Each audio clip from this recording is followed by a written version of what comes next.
Good afternoon, everybody. This is Cengiz Hasman, National Master from Northern Cyprus. Welcome to my first ever YouTube chess video titled How to Get Results Against Titled Players. My opponent was Kıvanç Haznedaroğlu, a Grandmaster from Turkey, rated about 2417, and this was a game played in 2012 in a team competition. I was white and Kıvanç was black. Let's start the game. I played d4. He replied with knight f6. Very popular move. I continued c4, e6. I was expecting a Nimzo-Indian, but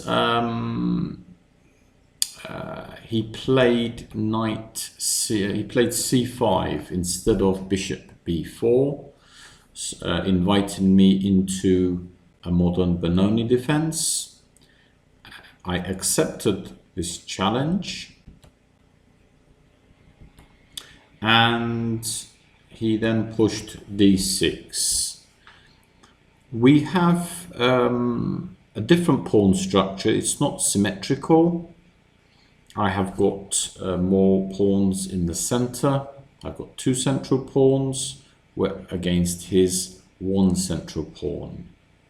However, as compensation for this, he has got a pawn majority 3 against 2 on the queen side, which he wants to then push and expand and gain space and weaken this e4 square if I've pushed e4 pawn if I've pushed it. I played f4, which is one of the main ideas because I do want to play e5 and try and kick away that knight on f6, and he has to really try and stop this before expanding on the queen side. Bishop b5, and if he didn't play knight d7 or bishop d7, because there would be e5 moves. So he played the most popular move, knight fd7, to which I replied a4. The reason I played a4 is if I do play a move like knight f3, he just plays a6 with a quick b5. Which is not something I want. He then checked me, queen h4. I played g3, and he just went back. He could have gone to queen e7, but he was happy with d8. His reasoning is he's weakened my king side a bit, especially if I castle short. I just develop sensibly, and he wants to develop his knight to c7 and play rook b8, a6, b5 and expand. I don't want to be taking this knight, even though it might appear to be good. Because of a bad pawn structure I would give him. He has very good dynamic chances with moves such as rook b8, maybe doubling up on the b file, maybe queen a5. The bishop is glaring down this open diagonal, mostly open diagonal, and he would be quite good, I would think. Easy to play. So I played rook e1, and I'm actually out of opening theory now. I just played a sensible move, activating my rook, trying to push e5 if I can, creating a square for my bishop if it needs to retreat. When you kind of run out of your theory, you have to find ideas yourselves and just continue the fight. Knight c7 as expected, bishop f1, rook e8, again fighting for that all-important e5 square. Bishop g2, fianchetto in it. After a potential e5, this bishop can become very powerful. And a critical point after bishop e3. I have to admit, a few moves earlier, I had been in a bit of a deep think early on in the game. My opponent was on autopilot, so he was playing his moves really quickly. I think he was trying to intimidate me, giving me the message he knows more than me, which he did.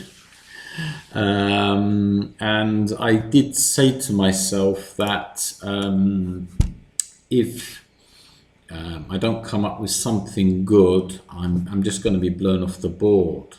So I tried to come up with something reasonable, and I believe I did. And we can see, I played this bishop e3, and as we'll see a bit later, I played e5. Here he had the choice. Houdini says bishop takes c3 and rook takes e4 is actually the best. However, even though my opponent's a grandmaster, he didn't fancy this because you're just giving away your very good bishop on g7, which is a good attacking and defending piece, and then just leaving so many dark square weaknesses for me to later take advantage on. This bishop could come to on this diagonal after a c4 push.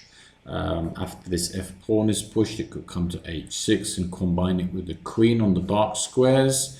So lots of good ideas for me, and he would have to be really on his toes.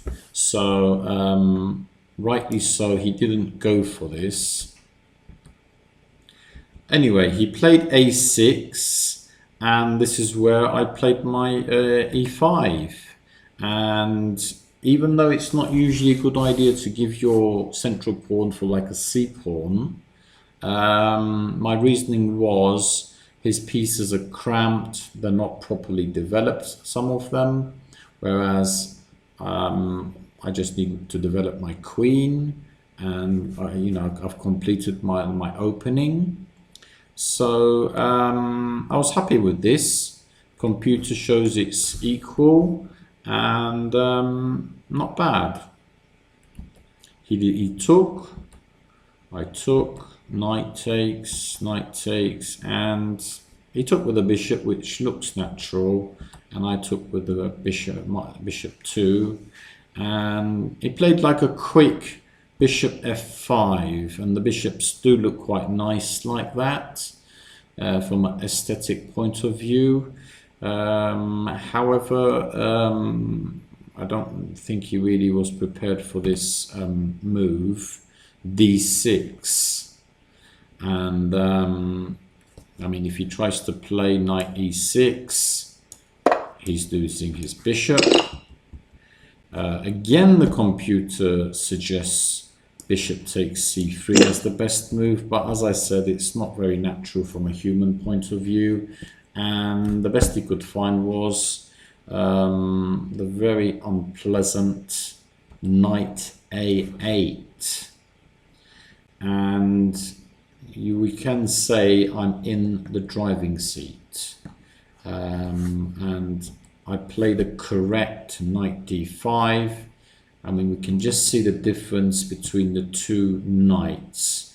One of them is, you know, king of the board, and the other one is almost out of the game in the corner. And I've got knight e7, maybe if I get the chance, knight f6. This pawn is very strong, so it's not good for my opponent, not good at all. I play after knight d5 he plays rook e6, trying to put pressure on the d6 pawn. I play knight e7, check. He plays king g7, king h. Here the computer suggests bishop d5 as the strongest move. I didn't play it. I wanted to get my king to safety, a prophylactic move. But my position is so good, it still gives me a winning evaluation. Plays bishop f6, and I just exchange our active rooks. I'm swapping off his defenders of his king. I come to bishop d4. He can't take the d6 pawn because of the simple tactic, and it's just a resignable position. So after bishop d4, he takes my bishop. I take with a check. He just blocks with f6. I play rook f1, attacking that f6 pawn. I'm just pressurizing him. He defends with queen f8. Rook e1, attacking the bishop.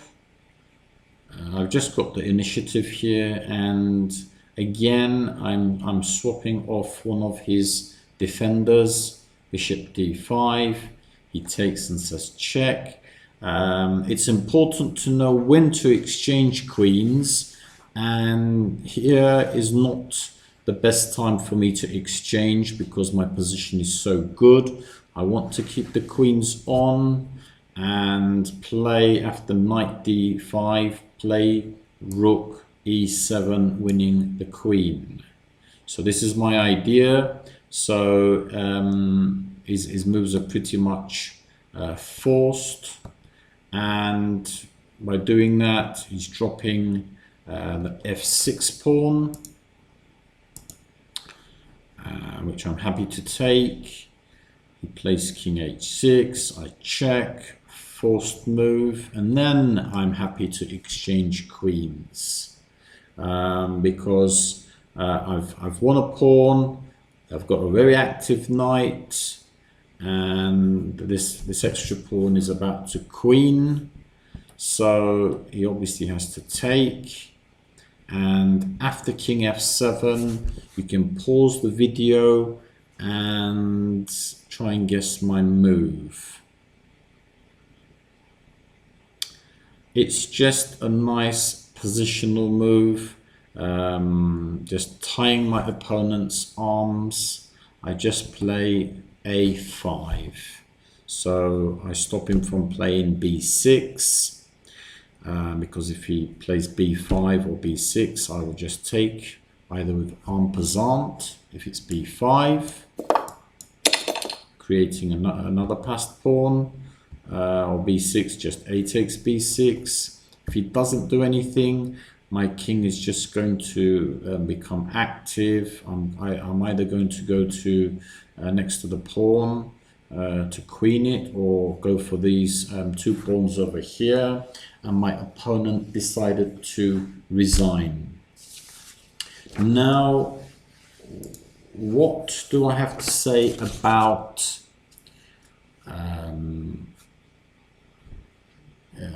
playing against a title player?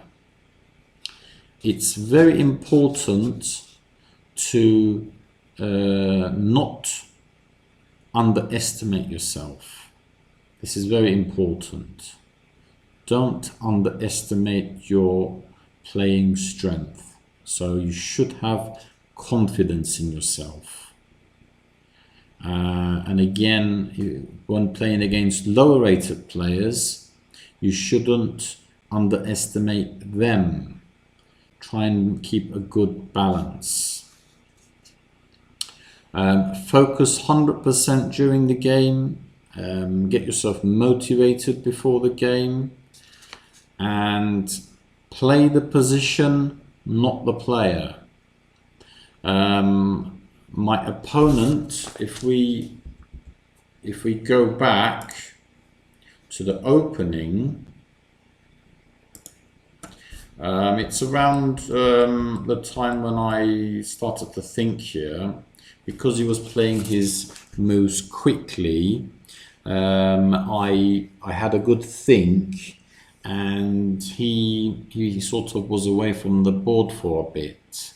I think he was probably surprised at why I was thinking, and he probably underestimated me. And then when he got a bad position, especially like after bishop f5, he started thinking, but I was playing the position, I wasn't playing the player. So he was concentrating completely, but it's just a bad position. So you should play the position, in my opinion.